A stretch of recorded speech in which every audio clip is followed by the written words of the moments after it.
everyone. Today I'm going to be playing you a story called Abduction from my tape player. Here we go.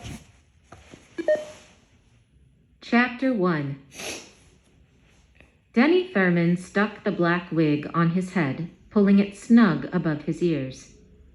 He put on the brown shirt with the fake UPS logo, buttoned it over his t-shirt, and tucked it into his brown pants. Last, he pressed a false mustache on his upper lip, pushing hard to make it stick. He smiled at himself in the mirror. His own mother wouldn't recognize him. The temporary rose tattoo on his left biceps showed below his sleeve, but the slight bulge of the handgun in his shoulder holster was barely noticeable under his shirt. Denny hurried downstairs to his car, feeling nearly as excited as he did when he placed a bet. An hour later, he stopped the car in the alley behind his ex-wife's house and put on thin plastic gloves. He got out, but left the engine running in case he needed to drive away quickly. He looked both ways, saw no one, and walked to the gate that connected the garage to the fence. He reached over the top of the gate, feeling for a latch. Good, no lock. He opened the gate and stepped into the yard. One hand rested in his pants pocket, the fingers wrapped around a small plastic bag containing a piece of broiled steak. With luck, the dog would come to him without the bribe. If that happened, Denny would have a steak sandwich for dinner tonight. He wished he could remember the dog's name, but Denny had never paid attention to the dog. He didn't care for animals, and 6 years was a long time. By now, it might be a different dog. Denny's eyes swept across the small yard. Neatly mowed grass, a swing set, sunbursts of yellow tulips in full bloom, a bird feeder, and bird bath. No dog, though. Surely Anita would have a dog. She had been crazy about dogs, and so had Bonnie. They both petted every mutt they met, acting as if each was the grand champion of all time. Anita even kept dog biscuits and a leash in the car in case she saw a stray in need of help. The dog must be inside. Denny would have to pry open a door or window. He hoped the house wasn't wired with an alarm system. Denny walked toward the house, but stopped before he reached the screen door. His eyes swung to the corner of the house, to a metal flap at ground level. A dog door. If he could coax the dog out the door, he wouldn't have to break in after all and wouldn't risk setting off an alarm. Denny stood outside the dog door and whistled. "Here, dog," he called. "Come get your steak." He whistled again. When no dog appeared, Denny pulled off a piece of the steak, pushed the door flap inward, and tossed the meat inside. Soon the flap pushed outward, and an elderly black and white terrier waddled out. The once dark muzzle was gray, and the dog walked stiff-legged, as if his knees didn't bend well anymore. It's the same dog, Denny thought. He must be over 100 in dog years by now. Denny wondered if the dog would remember him. "Hey, dog," Denny said. The dog blinked, looking around as if unsure where the sound had come from. He's almost blind, Denny realized. Denny held the steak toward the old terrier. The dog sniffed, wagged his tail, and came closer. When he tried to take the meat in his teeth, Denny pulled it away. He put the steak back in the bag and shoved it into his pocket. He had the dog. Why waste the steak? He removed the leash from his other pocket, looped it around the dog's neck, and, tugging gently, led him out the gate. The dog followed willingly, but couldn't jump into the car. Denny had to lift him into the back seat. Before he shut the door, he unbuckled the dog's collar and read the ID tag. Pookie, it said, then a phone number. That's right, Pookie, Denny remembered now. Foolish name for a dog. The ID tag clinked against a rabies tag and a King County dog license as Denny tossed the collar into the weeds beside the alley. He opened the driver's door and slid behind the wheel. He glanced at himself in the rearview mirror to be sure the wig and mustache were still in place. Satisfied with his appearance, he drove slowly out of the alley and headed for the school, removing the gloves as he drove. The dog whined and pawed at the back of Denny's seat. Too late to cry, Denny said. You're the bait now, Pookie, my boy. You are the insurance to make sure Matt gets in the car without calling for help. Chapter 2. Bonnie hadn't thought about the dream in years, which was fine with her. She remembered it when her best friend Nancy said, "Last night, I dreamed I jumped out the window during math, landed in the ocean, and rode off on a sea turtle." "I can never recall my dreams," Bonnie said, as she pulled on her mountain middle school shorts and t-shirt for PE class. "Except for one. I used to have it a lot." "You had the same dream more than once? Mine are different every night." "This one was a nightmare. The first time I had it was the night my dad died." "What was it about?" Bonnie leaned down to tie her shoes, surprised by the chill she felt. "It's hard to explain." "Try me." "In the dream, I'm lost on a huge prairie, acres and acres of grass higher than my head. I spend the whole dream running, calling out for help that never comes." "Just grass? No vicious lion chases you? You don't fall into a pit full of poisonous snakes?" "I know it doesn't sound scary, but whenever I had the dream, I always woke up crying with my heart pounding." Each time she had felt as if a heavy black fog hung over her bed, seeping through the blankets into her skin and making it impossible ever to feel happy again. Bonnie shuddered, remembering. "You were 4 when your dad died, right?" Nancy said. "Right. The thing is, I didn't know about death until it happened. I'd heard the word, but I didn't think it had anything to do with me. I never expected it to happen to my family, to my daddy. Most 4-year-olds wouldn't. My grandma tried to help me understand, but she made me more scared than before." "What did she say?" Nancy asked. "She told me everyone dies, but usually not until they're very old." She meant to comfort me, but I thought Daddy was old. When you're 4, 26 seems ancient. Small wonder you had nightmares. The girls left the locker room and began jogging around the gym with their classmates. "Grandma talked about heaven and angels and how it was a tragic accident," Bonnie said. "But I focused on everyone dies. Everyone included my mother, who was the same age as Daddy. That night, I dreamed I was lost on the prairie." "You were afraid you'd be an orphan." Bonnie spoke softly. "I've never told anyone about the dream before. Mom used to come into my room when I'd wake up crying, and she'd ask what I had dreamed, but I always pretended I couldn't remember. At first, I was superstitious about it, afraid if I told the dream, it would come true. Later, I worried there was something wrong with me for having the same bad dream over and over. I didn't tell Mom because I didn't want to go to the doctor. I was scared I'd get a shot." "You don't need a master's degree in psychology to figure out that nightmare," Nancy said. "It's the classic fear of loss dream. You lost your dad, and you were afraid your mom would die too. Perfectly normal.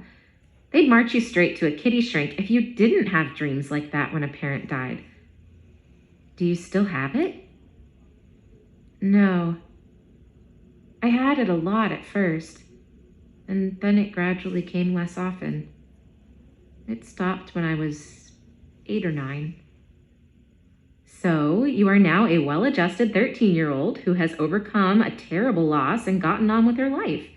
No more nightmares. You, on the other hand, Bonnie said, are a serious mental case who secretly yearns to escape from school and ride away on a sea turtle. You got that right, Nancy said. Although Bonnie smiled, the familiar cold ache settled in her stomach. It didn't happen often anymore. To be honest, whole weeks went past when she never thought about her dad at all. But when she did think of him, she felt as if she had a hole in her heart, like some vital piece of herself was missing. Remembering how suddenly she had lost him always made her feel vulnerable. If tragedy could knock on her door without warning once, it could arrive again. She wished she hadn't told Nancy about the dream. Now she felt anxious and edgy, as if some unexpected disaster were about to strike her family. You're being paranoid, Bonnie told herself. Mom's at work, Matt's in kindergarten, Pookie's probably asleep in a patch of sunshine on the rug. It's an ordinary morning and everybody's safe. Still, the vague feeling of dread stayed with her. Chapter 3. It had been simple for Denny to learn Matt's room number. After he found Anita's address in the telephone directory, he called the school district office and asked which school kids in that area would attend. Next, he had called the school and said he was Matthew Schulter's uncle. I want to send balloons to his classroom on his birthday, Denny had said, but I don't know which room he's in. The student who had answered the phone looked up Matthew Schulter and then told Denny everything he needed to know, including what time all-day kindergarten started and let out, and where room 27 was located. She called the boy Matt rather than Matthew. Useful information. Jefferson School sat on the corner of Milton Street and 7th, a sprawling one-story structure that had overflowed its quota of children years ago and now depended on portable buildings to house the extra students. For the last 3 days, Denny had parked in front of the school every afternoon, in the line of cars that arrived to pick up children who spilled out the doors like popcorn from a popper, promptly at 2:36. Until now, Denny had left the school by himself. Today, he would have a passenger. Denny glanced at the car's clock. 2:23. He was right on schedule. The first day, Denny had wondered how he would know which one was Matt.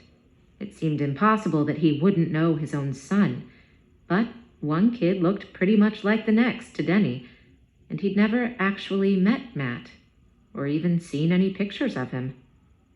He hadn't wanted to, until recently. Maybe the kid resembled him. Tim and Thomas, Denny's nephews, looked a lot like Denny's brother-in-law, Winston, so Matt would probably look like Denny. The boy might be a real chip off the old block, Denny had thought, and I'll know him the second I see him. He had watched the children rush outside, but none of them seemed even slightly familiar. Maybe Matt was absent. As Denny watched the children line up for the school buses or head to the waiting cars, he saw Bonnie join a small blonde boy in the second bus line. Denny hadn't seen Bonnie since the divorce, but she had been 6 or 7 during his brief marriage to her mother, so he recognized her instantly. She was taller, of course, and more slender, but she still had thick, curly brown hair and a lopsided smile. The boy showed Bonnie a drawing, and she gave him a thumbs up. Denny stared at the boy with Bonnie. He wore a Donald Duck t-shirt and jeans. That must be him, Denny thought. That's Matt, my son. The same scene repeated the next day, and the next, as Denny parked near the school, watched for Matt, and made his plans. After the second day, Denny knew which boy was Matt, even before Bonnie came. Matt always arrived first and got in line. Then Bonnie dashed across the playground and rode home with him. The trick would be to coax Matt into the car quickly, without alarming the bus driver or the other kids, and drive away before Bonnie got there. He planned to wait outside room 27 and intercept Matt the second he emerged. Denny had come back to the school one night and walked around, deciding where to park so that he wouldn't be seen by the other parents or the bus drivers. That's when he saw the notice on the front door. All school visitors must sign in at the office and get a visitor's badge. He couldn't take a chance on being stopped for not wearing a badge, but he didn't want to sign in either. Denny had soon figured out what to do. Now he was finally putting his plan into motion. He had rehearsed the whole thing in his mind so many times that when he began to do it for real, he felt as if he were merely repeating actions he had already taken. Instead of parking where the parents lined up, he stopped on the side street, close to the door Matt always came out. He opened the trunk of his car, then took out a clipboard and a cardboard box addressed to the school library. Carrying the box under one arm, he walked around to the front entrance, past the flagpole, and into the school office. UPS, he said to the woman behind the counter. I have a delivery for the library.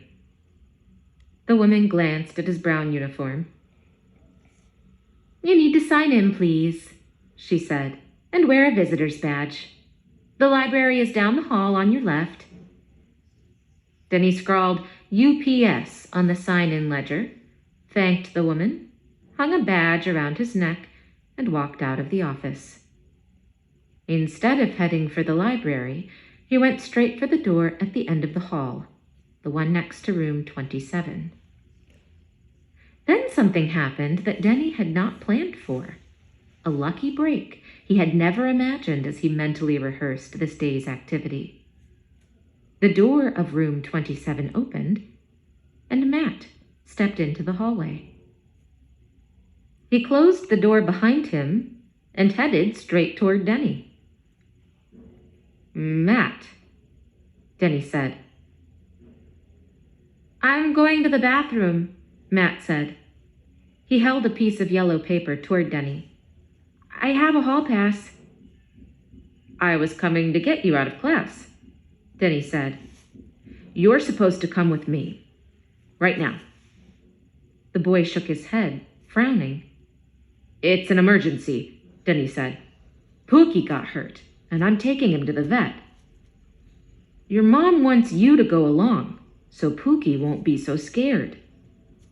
Matt's eyes grew wide. Pookie's hurt? He got hit by a car. I stopped to help, and when I called the number on Pookie's tag, your mom asked me to get you and then take Pookie to the vet. She's going to meet us there. Then he held out his hand to Matt. We have to hurry. Matt shook his head again, putting his own hands behind his back. I don't know you, he said. He took a step backward. I'm not supposed to go anywhere with someone I don't know. You're right to be cautious, Denny said. It shows you're a smart kid. But I checked in at the office. See my visitor's badge? That's how I knew where to find you. If you walk outside with me, you can see my car from the playground. You'll see I'm helping Pookie. Denny went out the door, holding it open for Matt. Matt followed Denny out the door to the playground. Denny pointed. "That's my car," he said. "Pookie's in the back seat." Matt looked toward the green sedan. He saw the dog's nose pressed against the side window of the man's car. "Pookie," Matt said. "How bad is he hurt? Are his legs broken? Is he all bloody? Is he going to die?" "He might, if we don't get him to the vet right away. Pookie's scared. He needs you to ride along to the vet so he won't be afraid." He extended his hand again. Matt hesitated, glanced again at the dog, took the man's hand. Together they ran across the playground toward the street. While the boy climbed in beside the dog, Denny tossed the box and the clipboard into the trunk, his heart thumping in triumph. His plan had worked perfectly. The woman in the school office never suspected that a fake UPS logo had been stitched on last night by Denny himself. Matt had seen the dog in the car and left the school without a whimper. As Matt hugged Pookie in the back seat, Denny started the engine and drove away, being careful to stay within the speed limit. The last thing he needed was to get pulled over for a traffic violation. He rounded the corner as the first school bus pulled into the drive. The car clock said 2:34. Chapter 4. By the time Bonnie got to her last class of the day, her mood had brightened. Friday afternoons always felt full of promise, even if she had no special plans for the weekend. As she finished her math assignment, Nancy slipped her a note. "Can you leave baby brother with your neighbor and go to the mall with Sharon and me after school? Mom's driving us. We're going to try on shoes and get free makeup samples." Bonnie sighed. She would love to go shopping with Nancy and her sister, but she wasn't supposed to ask Mrs. Watson, her neighbor, to watch Matt unless it was an emergency. She wrote, "I have to stay with Matt. Lucky me. Bring me some samples. My face needs all the help it can get." She passed the note back to Nancy. Bonnie often wished she had an older sister instead of a younger brother. Sharon helped Nancy with homework and hairstyles, taught her the latest dances, and let Nancy listen to her CDs. Best of all, Nancy never had to be in charge of anyone but herself. Last year, in 6th grade, Bonnie and Nancy often hung out together after school. They'd go to the library or talk with their friends for a little while before they walked home. Matt was in daycare then, and Mom picked him up after work, so Bonnie didn't have to worry about him. This year, with Matt in all-day kindergarten, Bonnie had to hurry from the middle school to the adjoining elementary school as soon as the final bell rang. She rode the bus home with Matt and took care of him until Mom arrived. Bonnie knew it was important to watch Matt after school. She knew she saved Mom a lot of money each month. She also knew it was a pain. Matt always wanted to practice pitching a baseball with Bonnie as the catcher. If she didn't catch for him, Matt threw a tennis ball against the garage door for hours at a time. Thwack, thwack, thwack.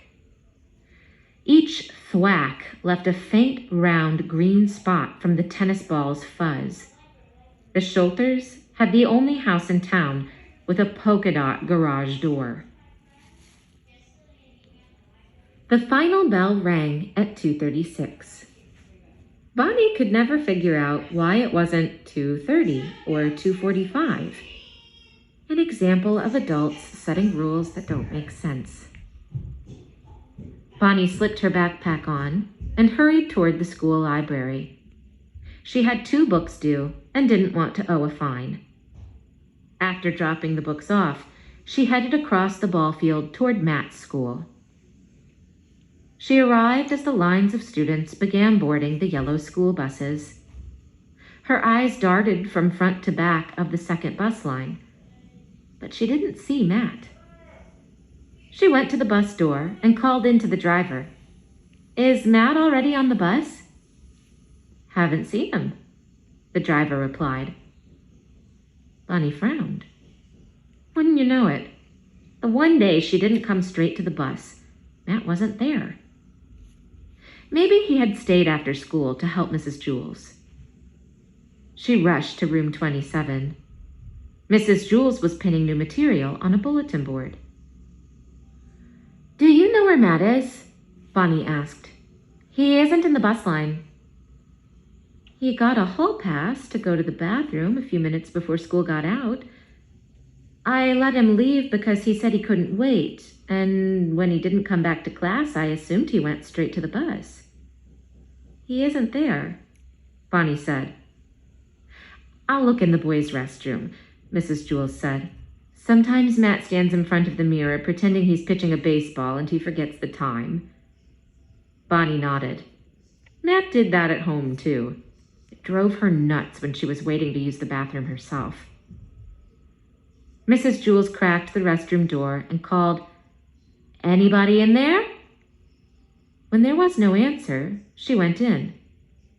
Seconds later, she came out. "He isn't there." "Let's check the bus again."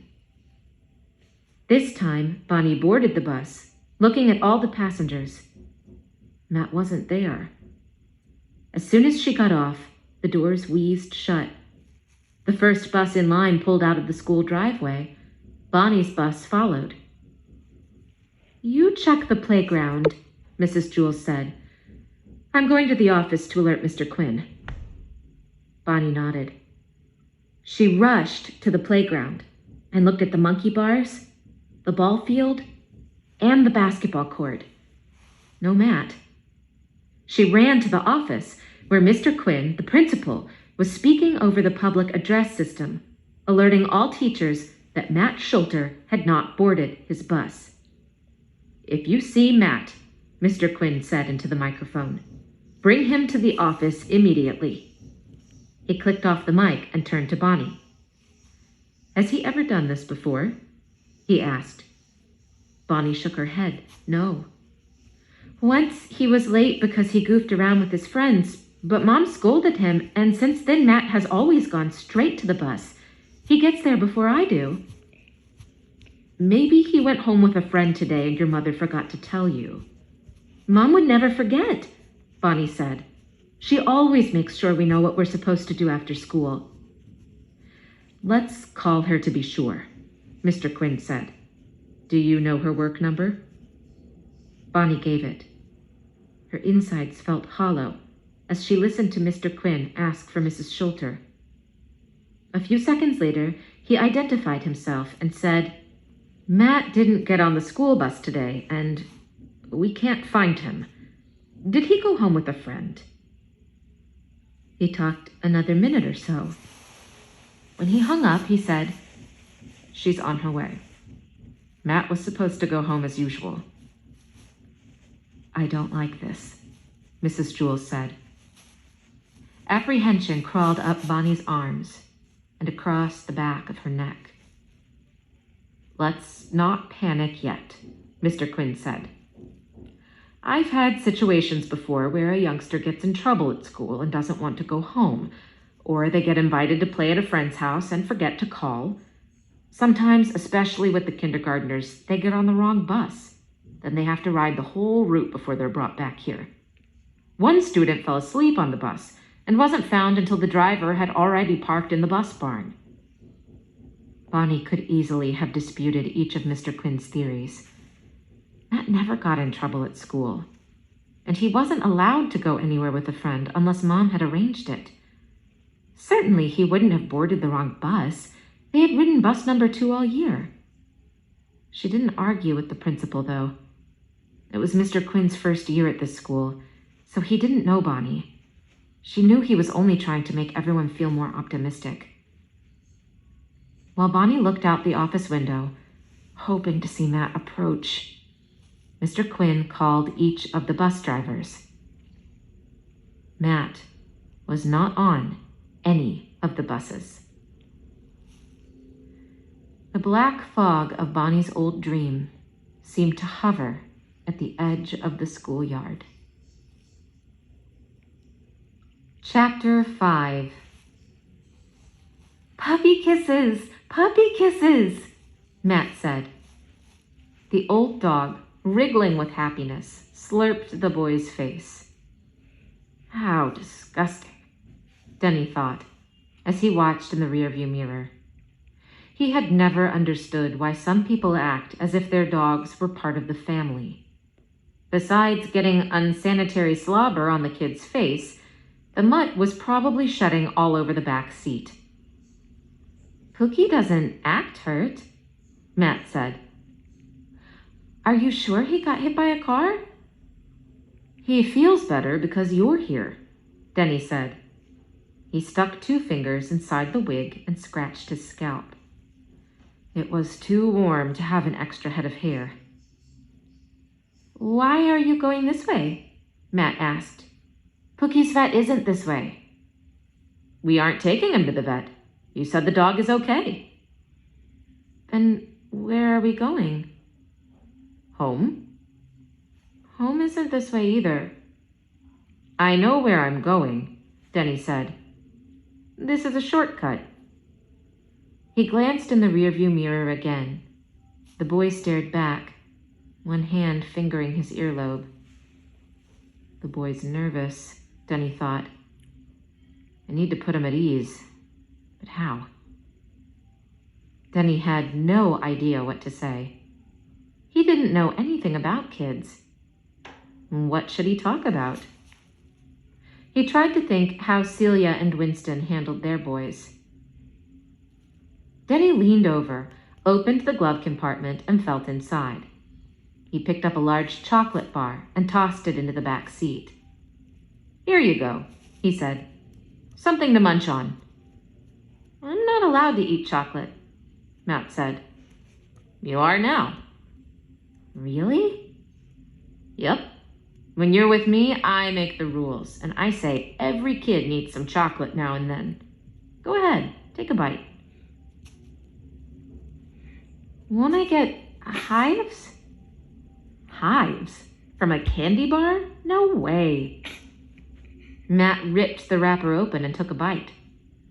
"Yum," he said. "It's good." He took another bite. Pookie whined. "Pookie wants some," Matt said. "So give him a piece." "Mom says chocolate is bad for dogs." "Well, that shows how much she doesn't know. Would you want to eat nothing but dog food all the time?" "No." "Neither does Pookie." Matt broke off a piece of chocolate and gave it to Pookie, who swallowed it whole and immediately begged for more. "He likes it," Matt said. "So do I." "Of course you do. Everybody likes chocolate. Chocolate is one of life's great pleasures." "Want a bite?" Matt asked. "No, thanks. I had my own candy bar a little while ago." Denny smiled, congratulating himself for thinking of the candy. Imagine a kid who never eats chocolate bars. Anita had always worried too much about health. Once, when he'd given Bonnie a sip of his beer, Anita acted as if he'd tried to poison the girl. As he drove, Denny glanced frequently at Matt, who continued to share the chocolate bar with the dog. Denny felt no surge of fatherly affection, no pride because this handsome boy was his son. He felt only relief that he had succeeded in getting Matt away from the school without being questioned. Although he'd been prepared to use his gun if a teacher had tried to stop him, he was glad it hadn't been necessary. A school shooting would have brought every cop in the county swarming toward the scene. A kid who didn't go home after school would attract far less attention. No one had seen him take Matt. He would not be connected to the missing boy. "I need to go to the bathroom," Matt said. "We'll be home soon." "I have to go really bad. I was on my way to the bathroom when I met you, remember?" Then he tried to think of a safe place to stop. He didn't want someone to notice the dog and the kid, and then remember later what kind of car they were in. "You'll have to wait," he said. "I can't. I'm going to wet my pants." That's it for now.